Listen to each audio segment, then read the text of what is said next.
We've got with us here today someone who's had a remarkable journey in the space world, Dan Berkenstock over here. So I was watching a talk that Dan gave here at Stanford about a decade ago, and he said, if you want to start a company, really think about what you want your life to be like for the next 5 years. And back in 2008, Dan co-founded Skybox Imaging. He started as CEO, and then he later became Chief Product Officer. Over the next several years, he helped raise more than $100 million in venture funding. He really pushed the limits of what small sats could do, and ultimately he led the company to a $500 million acquisition by Google.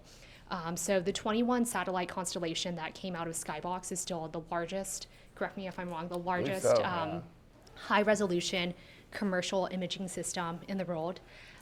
These days, Dan continues to work with space startups as a board member, and he's also here at the Hoover Institute as well on campus. And to guide today's discussion, we're lucky to have our very own Steve Bowsher, CEO of In-Q-Tel. How many of you know what In-Q-Tel is? Pretty much everyone knows what In-Q-Tel is. So strategic, exaggeration, but we'll go with so strategic venture fund that works on behalf of the U.S. national security community. Steve knows way too much about bringing breakthrough technology to national security, so this is going to be a very exciting conversation, and thank you, Dan and Steve. So.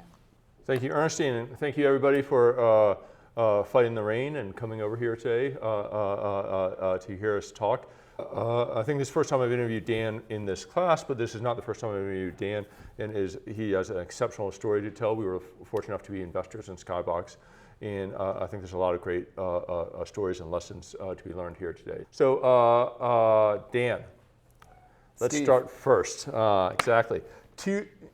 It's hard for everyone to imagine a time when defense tech was not cool and exciting, and everyone wanted to invest in it. But back in 2009, no one really liked this space, liked us, what we were doing at In-Q-Tel.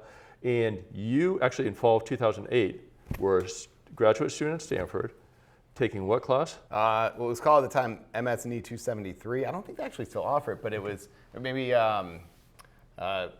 formation of new technology startups or something like that. And did you meet your co-founders at that class, or did you guys take the class together knowing you already want to start a company? Okay, so great question. Okay. Hi, everybody. I'm Dan. Nice to meet y'all. Thanks for coming out on a rainy Monday night. I wouldn't miss it because I love Steve Bowsher, and getting to spend an hour with Steve anytime is an honor for me. So I think that, you know, the big picture for me, which I'm excited to unpack a little bit tonight, is that I feel like I had a 6 or 7 year period where I went on the world's best roller coaster, and then I've spent the last 10 years trying to make sense of it. So hopefully. So this is a therapy session. It is a therapy session. It's a free therapy session, which is great. But you know, it's interesting that Ernestine brought up that ETL talk, because that was quite a while ago, and we were still in the thick of it. And I've come back and talked at different Stanford classes pretty much every year since. And each year, I feel like with kind of distance and hopefully wisdom, I learned a little bit more about my own story. So hopefully I'll make more sense tonight than I did, you know, 5 or 10 years ago when I was talking about that. My sort of quick background, how I ended up here and ultimately, you know, in that class and later on at Steve's doorstep was I'm an aerospace engineer by background. I went to the University of Michigan for undergrad. I was a co-op at NASA at Johnson Space Center, so I spent 4 semesters working down there, and that got me really excited in space. It also gave me a chance to see how space worked at the time, which was slow, expensive, risk-averse, very rooted in a kind of older waterfall-style approach to program management and developing new technologies. When I left undergrad, I worked at a couple of very small, not quite startups in Chicago, but it gave me a little bit of an entrepreneurial bug. And I came out here to Stanford thinking I was going to be a professor of aerospace engineering, that I was going to come in, I was going to get a PhD, I was going to go, you know, come up with new theories and teach students and write papers. And I passed quals, I got into the PhD program, I was super excited to stay on this track, and then my advisor ghosted me. He left for a sabbatical, taking a job in Washington, D.C. We're very good friends now, so you know, no slight against him. I would have done the same thing. And I found another advisor, a backup advisor, if you will, and he worked on for a little while until he took a job at the University of Illinois. So I was down 2 advisors. I'd been orphaned twice. And I was working on at NASA Ames on a fun project, but not one that was likely to end in a PhD, when back in, it's probably like 2007, I guess, there was this announcement from the X Prize Foundation for this thing called the Google Lunar X Prize, which was like $30 million in prize money for a private team that could plunk a rover on the moon, could drive 50 yards and drop a plaque or something like that. And so we had this group of students at Stanford that sort of naturally got excited about this. Stanford had won this thing called the DARPA Grand Challenge a year or 2 before, which was like a 100-mile autonomous journey of a Jeep out in the desert. And we thought, what better way to follow that up than putting something on the moon? And we had a good head of steam going on that until the economy collapsed, and it was like the Great Recession, and all the money dried up that might have come to be donated to help us do this project. And so I spent a few months kind of in the entrepreneurial wilderness trying to figure out, well, what comes next, thinking, there's really nothing all that lucrative about going to the moon back in 2008, 2009. But I did meet originally a professor of climate science who was very interested in having more timely, relatively high resolution satellite imagery at the time for being able to monitor carbon offset projects in Southeast Asia to make sure that, for instance, local stands of trees hadn't been cut down or burned down. And so through the Google Lunar X Prize project, I had met 2 of our co-founders, John Fennick and Julian Mann. John came out of working in the government and knew something about satellites and imaging. Julian was brash and willing to jump into any fire and talk to any person, no matter how intimidating they were. And so the 3 of us walked in to take this class, MS&E 273. We kind of highlighted our idea at the end of the first day. And there was a mixer afterwards where our 4th co-founder, Ching Yu, who walked up to us and declared that she had cased the entire class and that we were the most interesting people and she would be our 4th partner.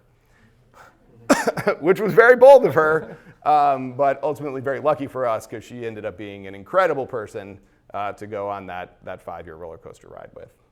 I don't think I'd heard that part. That is awesome. That's the way you get things done. You just go up and tell people this is what we're doing. That's right. If somebody walks up to you at a mixer and tells you they're going to be the 4th person on your team, you should probably take them as the 4th person on your team. Right. So it is 2008, 2009, and we no one was really funding space-based startup companies. Yeah. How did you think about how are we going to finance this thing? Who are we going to attract to it, and how did you develop your story to go out and do your initial pitch to investors? Yeah, so I think one of the recurrent stories or themes of Skybox, which I'll try and impart to you, is that it's important to understand the patterns that already exist and to try and push the bounds on them, but not to completely contravene them. So the first strategic plan that we put together for how much money we were going to raise was probably like, I think we were going to do a $30 million Series A or something like that. Yeah, and I had a friend who had graduated business school the year before and was working at Kleiner Perkins, and we went out to a local bar and I showed him my pitch, and he just took a pen and was like, okay, here's how this is going to work. You're going to raise a $3 million Series A, you're going to raise a $15 million Series B, you're going to raise a $30 million Series C, go back and make your plan fit into that. And so that's what we did. It turned out that raising $3 million for satellites was still a pretty steep mountain to climb back in 2009. We used to joke that we were going to make like a coffee table book of all of the lobbies up and down Sand Hill Road because we had been in all of the lobbies up and down Sand Hill Road.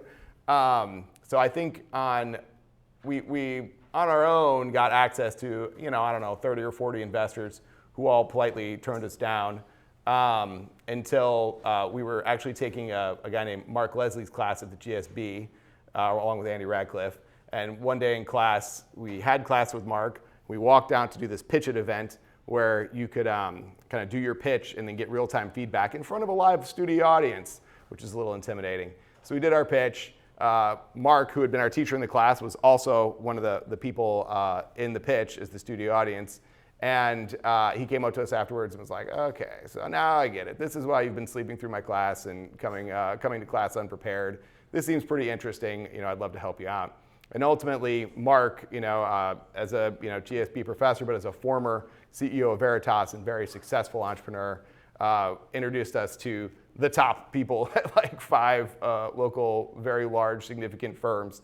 And they all wrote back within 5 minutes and said they'd be interested in meeting with us. And so I think one important lesson is that there are a lot of advantages in doing something new. You know, you've got investors that haven't quite figured out some of the traps and pitfalls yet, but it's hard to get people over the finish line and actually making that commitment to give you a term sheet to do something new. And so having Mark be willing to put some of his credibility on the line to help us get in the door with some of these folks was ultimately what allowed us to get that first investment. I think that's a great lesson. A couple others I'll just unpack from what you just said. First off, no matter how great the company is, no matter how big a success it turns out to be, all early stage companies get rejected many more times than they get people wanting to invest in them. You'll hear the story next week with Trey about Palantir and Anduril, 2 hugely successful companies, and all the investors that passed on them for all sorts of sometimes logical, sometimes illogical reasons. And so, one of the things you have to have as an entrepreneur is have that resilience to, not lose confidence or not lose focus when a whole bunch of people tell you you're crazy and your idea doesn't make sense. The other thing I would say is there is no substitute for a warm introduction into venture capitalists, and there's lots of different ways to get it, but being here at Stanford is one of the most target-rich environments to find that through your professors, through lecturers, through advisors. And if you're thinking about starting a company, I really encourage you to think about that, because the warm introduction just cuts through all the clutter and gets you from the big pile of potential opportunities they could be thinking about to the small pile of things that they really want to think about. So that's great. So you end up getting that a Series A raised. How much of what you had to convince people is like why or how, 3 at the time young entrepreneurs could put something in space when, to your point, until that time, there'd really been the land of big system integrators, big companies like Northrop Grumman, Boeing, people like that being funded by the government. And you were really changing the paradigm completely from the type of technology, the size of the bird, the types of people that were starting the company and doing this, to the way you were building the company. Like, how did you think about convincing all these people about how many new and different things you were doing as part of that? Yeah, I think, first of all, I think that to be a successful entrepreneur, you have to have a little bit of a mix of naivete and sort of a willingness to engage in some reality distortion around yourself.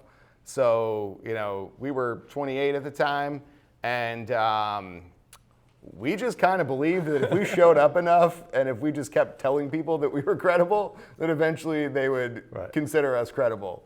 And, in some cases that was challenging. We actually, we did our final exam here at Stanford, our final pitch for that class I told you about. We went home for the holiday break, and then we just booked a red eye to DC.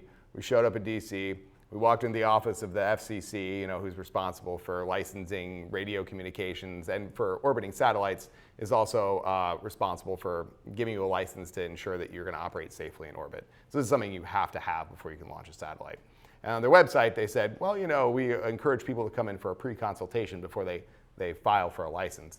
So we just emailed them. We walked in, we sat down, we gave them our presentation that we had done in MSE 273, and they literally looked at us like we were aliens. Like a guy got up and got this massive tome off the shelf and started flipping through it, and it's kind of like, yeah, maybe, I don't know. And then we said, well, your website did mention coming in for a pre-consultation. They were like, yeah, usually people come in with a DC-based lawyer. So next time you come in, you should probably come in with a DC-based lawyer. So that was a hard nut to crack. But I think ultimately we found, maybe the seeds of I think what later has kind of sprouted across the aerospace industry, which was a group of people that were willing to consider doing things differently than they had in the past. So we found a large number of suppliers, especially, folks that were not from traditional prime contractors to the U.S. government, people that were in the kind of second or third tier of the supply chain, who were surprisingly open to working with us. And they were interested in, a new sort of source of financing, driving some of these projects that would allow enough risk for them to explore the things that they've been whiteboarding out in their offices for the last 10 or 15 years, but were never able to get into the final program, when it was like another project from the same agency using the same project management approach and having the same aversion to risk. So, there were certainly people that like never took it seriously in the end, but I think we were pleasantly surprised at the number of people who kind of were looking for somebody to come along that would give them the opportunity to do the thing that they had been wanting to do. Yeah. Well, I don't know if I ever told you the story. So early on, we met Dan and the team, and we were super excited about what they were doing. And so we brought them in to meet with a CIA officer who was an Air Force background guy and would later be a senior person at NRO, National Reconnaissance Office. And we were super excited. We're like, he's going to love this. And we put Dan down. Dan and the team did a great job of presenting. He leaves, and we go, so what do you think? He goes, oh, I remember when I was young and naive and didn't know all the things I didn't know, and he was kind of dismissive of you guys, which was a very typical reaction from the government folks back then. They were really not used to meeting with startup companies, and you didn't have everything figured out because you were a startup, and we came from a world where that was natural, and what we were focused on was all the things you had figured out, and we're going to do differently and more cost effectively and better functionality, and it was hugely strategic for this country to do.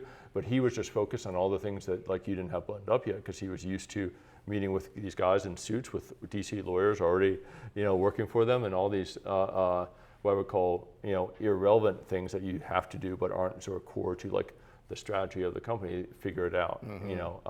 By the way, 2 years later, he came back to us and sort of said, "Wow, I see now why you guys believed in them." But at the time, that was his reaction. All right, so you guys move forward, you get your round of funding, you start to build, you get a second round of financing done with another top tier investor. Things are sort of rolling, and now all of a sudden it's sort of like the danger of success. Now these investors are so excited they want to bring in a new CEO. Talk about that. So I think that one of the real challenges also in doing something new is that venture is very much a pattern matching industry, and when their patterns begin to break down, it can be difficult for them to see to sort of have to understand where to go for confidence next, I think. And so we got reasonably, if I'm looking back at it honestly, ourselves in a little bit of a trouble through the course of our Series A, in the sense that, we knew when we went in and presented a conceptual design for a completely new space system that had never been built before and was, an order of magnitude smaller and an order of magnitude less expensive, that what we were presenting was a budget and a plan that was going to need a substantial amount of margin on top of it. And coming from the aerospace industry, that was, we just sort of took that as a given, I think. Whereas the investors that we're working with, came from industries where that was not necessarily the case. Maybe there was margin, but not to the same degree. And so, whereas we kind of felt like we were going through a naturally evolving process that mirrored what happens in the aerospace industry as someone moves from a conceptual design to something that's more locked in, that they saw something that was escalating dramatically in cost and size, and and I think ultimately kind of gave them this sort of pause of, well, can these 28-year-olds really do this? And I think that's a tough position to be in. Having watched this play out in several other companies now, I think that the unfortunate thing is you really have to you have to see the thing through. Like, it's very, very hard to bring in somebody else who can pick up running 110 miles an hour, integrate with a team, understand all the things that as an entrepreneur, especially an early stage entrepreneur, like, you've got the whole thing in your head. Part of the reason it works and you can move quickly is that there's not a lot of process. There's not as much written down as there would be in a large company. There aren't as many meetings and gates and reviews and checks. Like, there'll be some of that, but ultimately you move quickly because most people in the company have a very large fraction of its total institutional knowledge in their head. And so asking someone to come in and integrate with that and then manage it successfully, I think is a pretty tall ask, even for a relatively successful, competent person. And I think that in our case, the folks that had invested in us had put in a fair amount of money, and they did, I think, have a reasonable concern as to whether or not we would, as the 28-year-old entrepreneurs, be able to raise the next 40, 50, $70 million in capital that would take to get this thing over the finish line.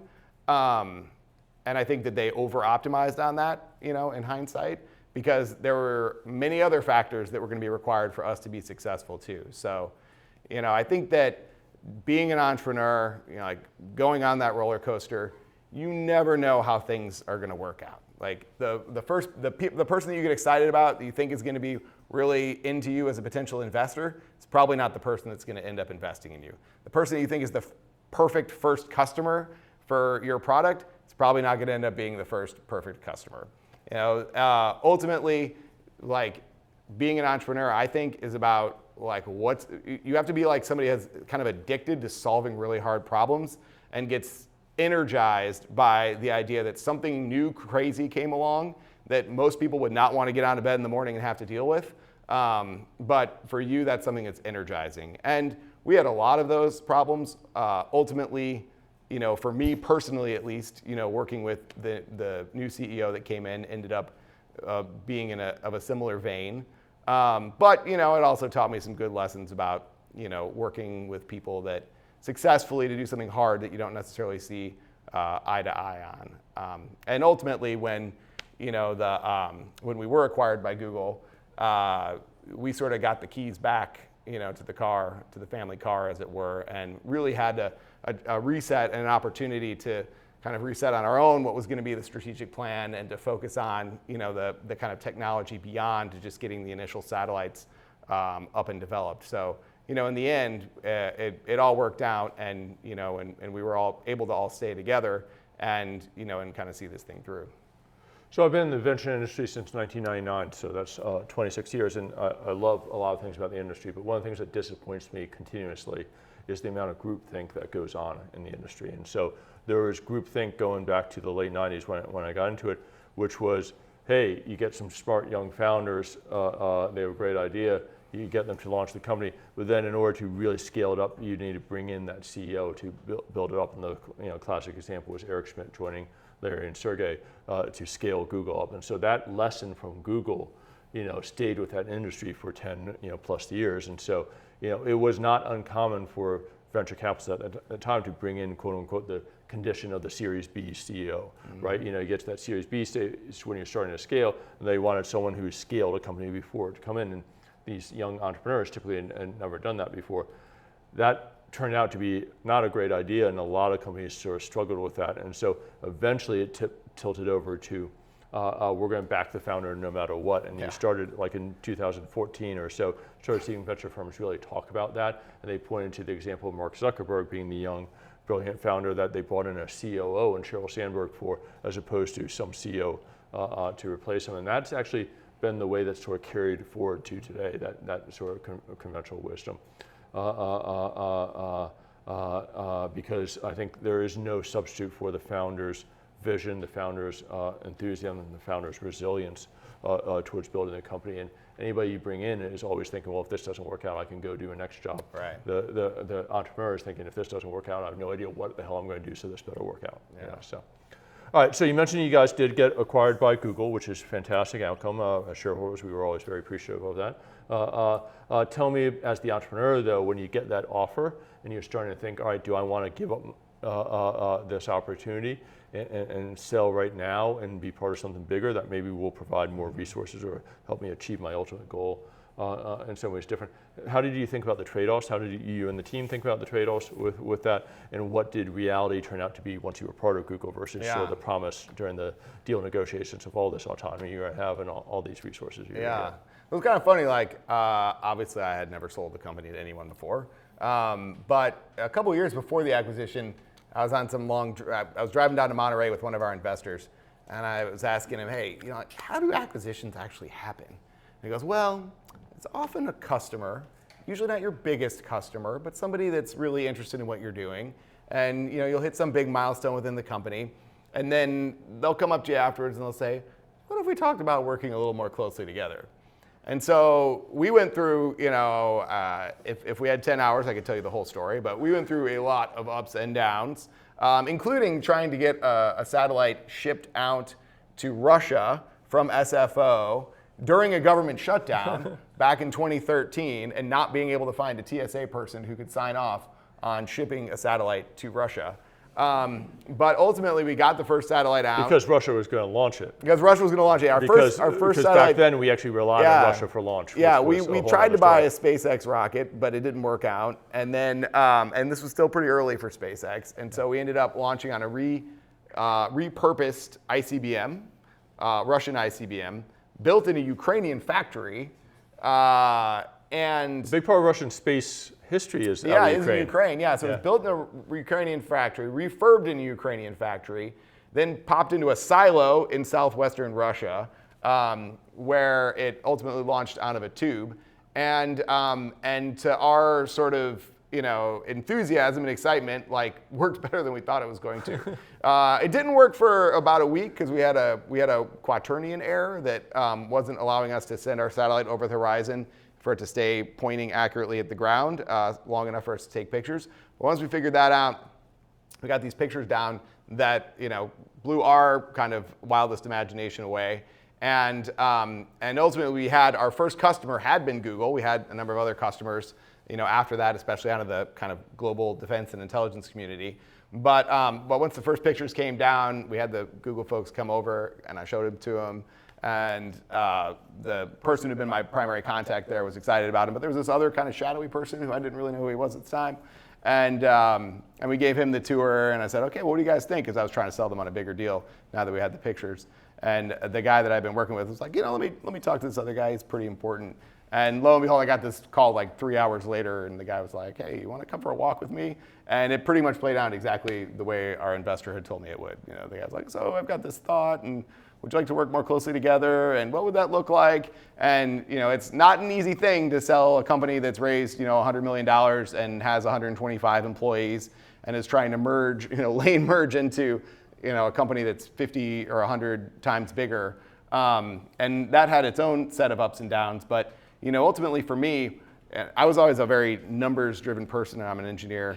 And I sort of tried to do my own MBA by proxy as I was at Skybox, and I sort of ran the numbers out to say, well, how well would everything have to go over the next number of satellite launches, the next number of customer agreements, the beginning to ramp up revenue to meet these very aggressive targets that we've laid out in order for us to be more valuable than what Google was offering us.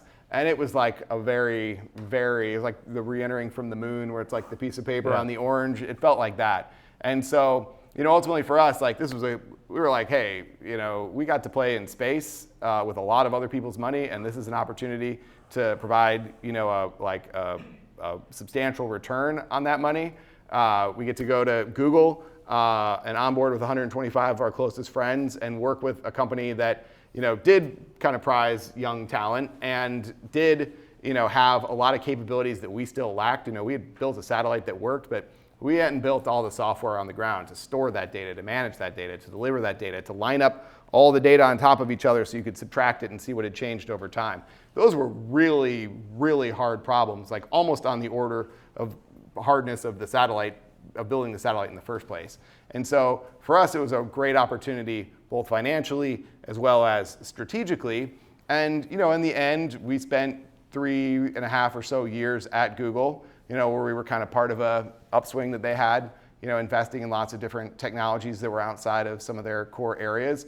They put a lot of money into scaling out, the vision that we had and ultimately getting to, as Ernestine said, 21 of these satellites, which are still up there clicking away pictures today. Then they kind of had a swing where the pendulum went in a different direction, and they decided to divest some of their different hardware acquisitions, which hey, that was certainly well within their rights to do. And today, our satellites are operated by a company up in the city called Planet Labs, and you can still see a lot of pictures that come out when there's imagery on CNN or on the Washington Post or New York Times that says, planet at the bottom, but it's a high resolution picture. You can see, cars, you can see tanks, you can see airplanes, those were SkySat pictures. So you sell the company, you go to work at Google for some period of time, but you dropped out of your PhD program and you made a promise to yourself at some point, right? Yeah, I think it's, I'm not sure if it was a promise to myself, but I watched all my other friends like actually graduate, and it just felt unfinished that that they had all kind of walked the stage and I hadn't. So you quit your job at Google. Quit my job at Spent Google. a year traveling with your family first, or? Yeah, it's sort of all mixed together. It was like a yeah. blender of life, yeah. And you came back and you got your PhD from Stanford, right? Yeah, so I, Congratulations, doctor. Thank you very much. So yeah, when I started Skybox, I was unmarried and had 0 kids. When I left Skybox, I was married and had 2 3/4 kids. My wife just finished a kind of complicated, or was finishing a complicated pregnancy with our 3rd kid. And once, it's a very strange experience once you are done with a startup. I mean, I'm grateful actually the way ours ended, because it was a chapter of my life that had a finite end. There was like closure or whatever. I could kind of get up and say to myself like, okay, well, that was 6 years of my life that's gone. I'm now, 35. I'm married. I have 2 kids, and it's time to think about other things. And so it was nice actually not being in a situation where I just left a company that was still going and where I could kind of be pulled back into things and and pine over whether or not the new people were doing things the way that I would have. So my advisor, who I told you before had left, had come back. We reconnected, and I actually originally started talking to him about teaching the class. So my co-founder John and I kept saying to ourselves, so there were a lot of things that we ran into that, the kind of run-of-the-mill Stanford entrepreneurial courses didn't quite cover, like the whole, doing business in Russia and worrying about binary outcomes and trying to raise lots of money, like before you've built the thing. And so, so I reconnected with the advisor who was back, and I started saying, what if we taught a class on this? So we came up with this idea for doing kind of venture-backed aerospace startup class. We taught that in, I guess, 2017, the first time. And after that class, I was talking to him. He said, well, what do you want to do next? And I was like, well, could I re-enroll? And it actually turned out to not be that hard to re-enroll, but it did turn out to be very hard to finish a PhD. And especially with 3 kids. With 3 kids now, and then a 4th one on the way, and then the pandemic, and trailer that we spent a lot of time driving around the country.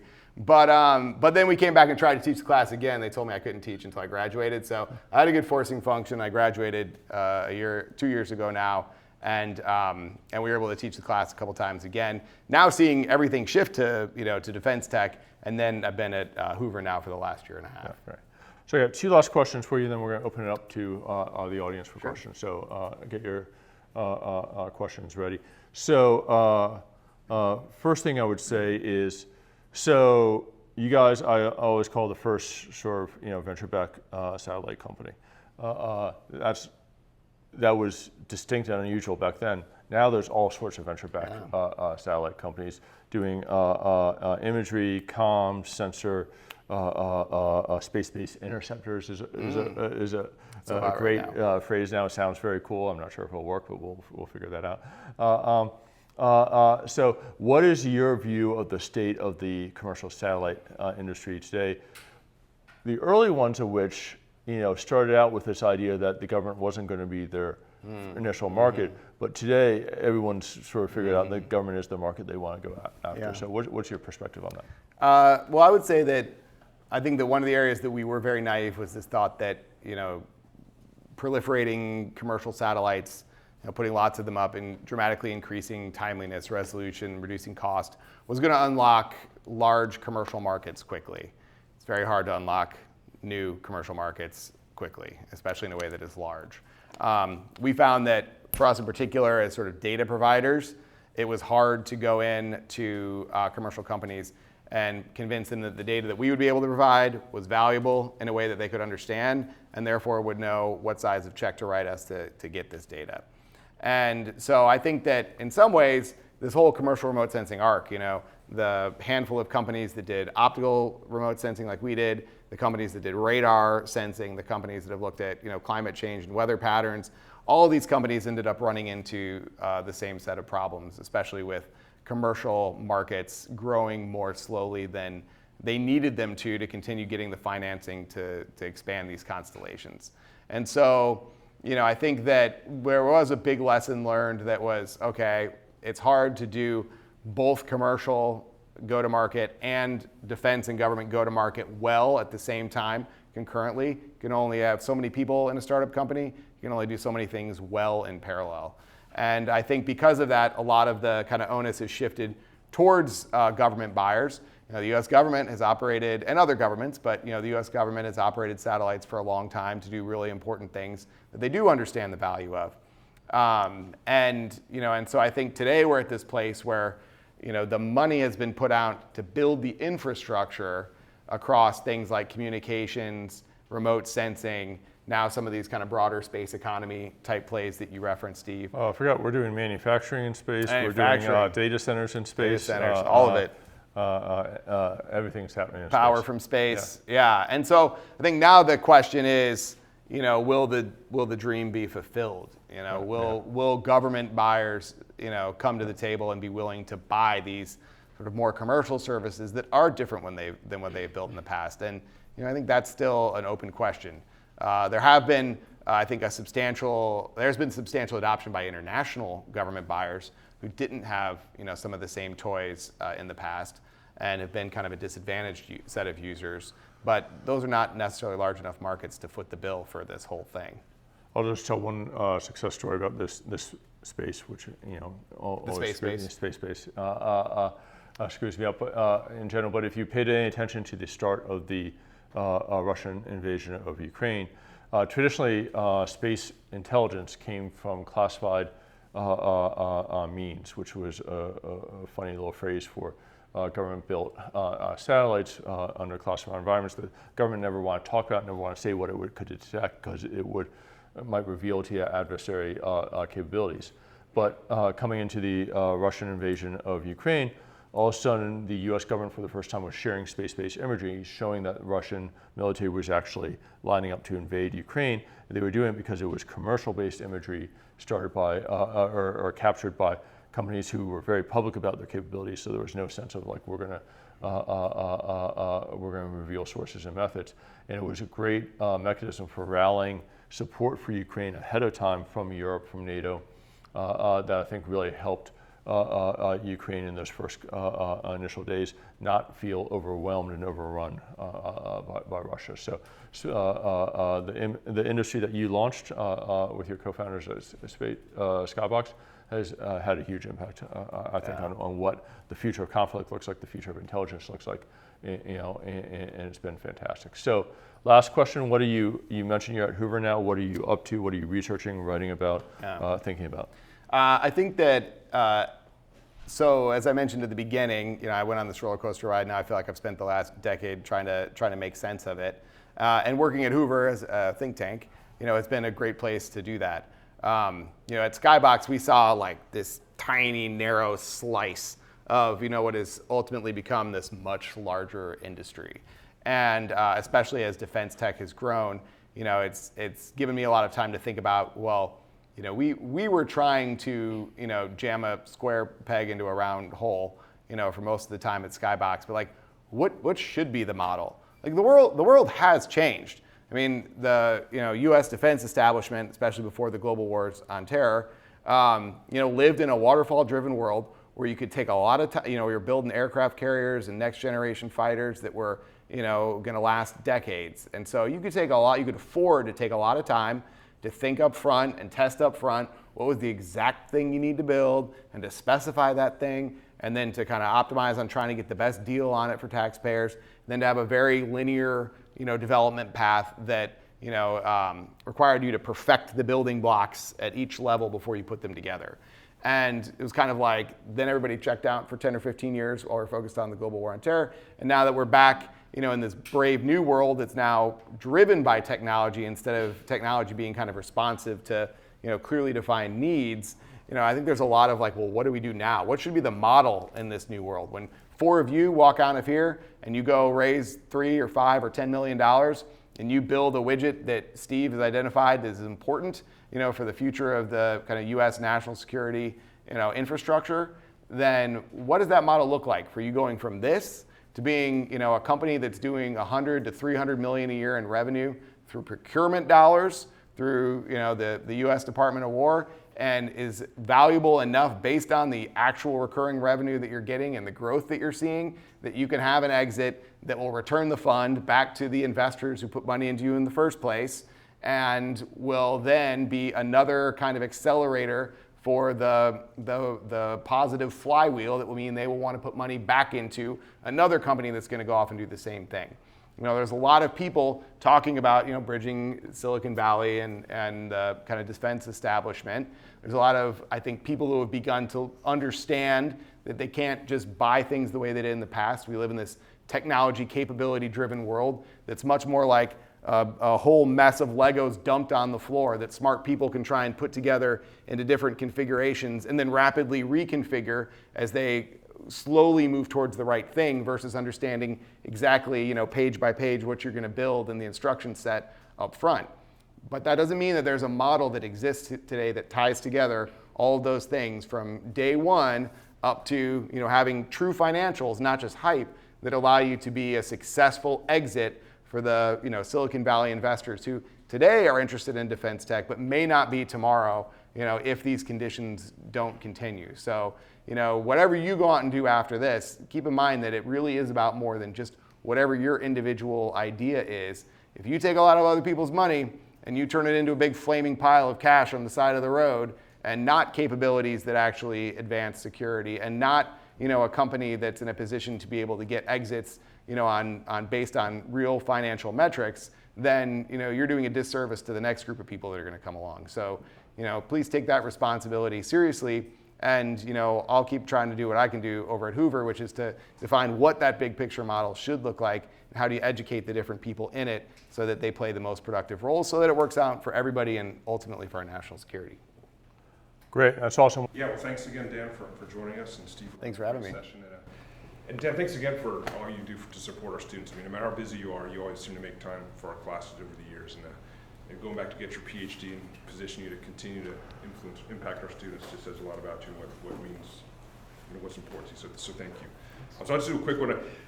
This is going to date me a bit, but I'm going to tell you a quick, less than a minute vignette that really underscored the importance of the work you did with Skybox. But way back in a previous millennia, we invaded a country called Panama for reasons I'm not really sure. Because we could. Hindsight being 2020. In the Ranger Regiment, jumping out of the first plane, and we had, before the mission, they gave out overhead imagery. It was marked like super highly classified. TS, all the TS, TK, it was very highly classified, this imagery of our objective of the airstrip of where we thought President Noriega was. And I had to put duct tape on it and tie it, poke a hole through it and tie it to me, because if you lost it, you lost classified information. And unless you're a very senior government leader, if you lose classified information or abuse it, you get in a lot of trouble. And that goes on both sides of the aisle. But I remember jumping out the plane and we started taking fire, and there is a connection here, believe it or not. So the plane sped up, and we were really low, and I got out of the aircraft and flipped around, and the wind ripped my imagery out of my cargo pocket and tore it off. And there's green tracers coming up. We're actually getting shot at, and bullets going through my parachute. I was only worried I just lost some classified information. But at the time, overhead imagery only came from these big, exquisite systems. It was very expensive. You could, only a handful of people on that mission got access to it. So, but what you've done has changed everything. I think Skybox was one of the very, very first ones. So thanks for developing that technology, which has really expanded the playing field in space. And I go way back with Skybox. Actually, this is one of the first startups I actually worked closely with as an advisor and saw the founding team. And they're awesome, just an inspirational team. I knew Dan and a couple of others better than the rest of the team, but just to see you guys succeed. Steve, you talked about the importance of a founder's vision, enthusiasm, and resilience. Boy, you all just personified that. It was just exciting to see that you were I think you were barely 30 when I met you, maybe, but incredible. I mean, it's a case study at the GSB for a reason. So I think you guys believe you could do something that only governments have done before, and you actually did it, which and I think inspired a whole number of other companies to try to do the same. So this class, where's Ernestine? We designed this to expose you to people just like you, Yeah, so this is the inspiration kind of person that we built this class for, and I think inspired Ernestine to get it going. So hope you're motivated, inspired by Dan to aim high, whether you're actually aiming high and doing something in space or whatever venture you're getting involved with. You know, you can learn from Dan. You can be really, really inspirational, your story. And thanks for sharing your story, and thanks for joining our class today. Thanks, Joe. Thanks, Steve. Thanks, Ernestine. Thanks a lot. It was That's great. awesome. Great.